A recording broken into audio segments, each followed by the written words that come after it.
যুবসাথীর টাকা ঢোকা গতকাল মানে 7ই মার্চ থেকে টাকা ঢোকানোর কাজ শুরু হয়ে গেছে। অনেকের অ্যাকাউন্টে টাকা ঢুকেও গেছে। এখন প্রশ্ন সবার যে এই টাকাটা কী হিসাবে দিচ্ছে, মানে যারা আগে অনলাইনে ফর্ম ফিল আপ করেছে তাদেরকে টাকাটা দিচ্ছে, না যারা অফলাইনে ফিল আপ করেছে তাদেরকে আগে টাকাটা দিচ্ছে। তো এখানে আপনাদেরকে আমি একটা বিষয় ক্লিয়ার করে বলে দিই যে যারা অফলাইনে ফর্ম জমা করেছেন তাদের টাকা পরে ঢুকবে, আর যারা অনলাইনে ফর্ম ফিল আপ করেছেন তাদের টাকা আগে ঢুকবে। কেননা অফলাইনে যারা ফর্ম ফিল আপ করেছেন সেই ফর্ম বিডিও অফিসে যাবে, বিডিও অফিস থেকে অ্যাপ্রুভাল দেবে, অ্যাপ্রুভাল দেওয়ার পরে টাকা ঢোকানোর কাজ শুরু হবে।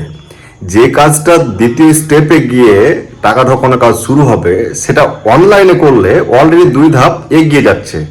মানে যেটা অফলাইনের কাজে গিয়ে অফিসে গিয়ে এন্টার করবে আপনার ডাটাগুলোকে, সেটা অলরেডি অনলাইনে এন্টার হয়ে থাকছে।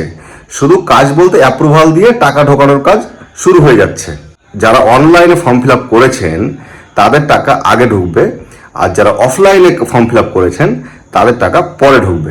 তবে চিন্তার কোনো বিষয় নেই যে অফলাইনে করেছেন বলে আপনার টাকা ঢুকবে না, এরকমটা কোনো কথা নেই।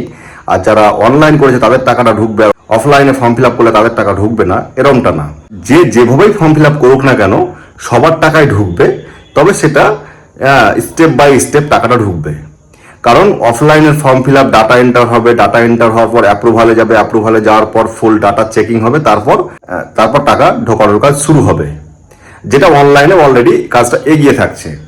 তাই আপনি যদি অনলাইনে কাজটা করে রাখতেন তাহলে হয়তো আপনার টাকাটা আগে ঢুকতো।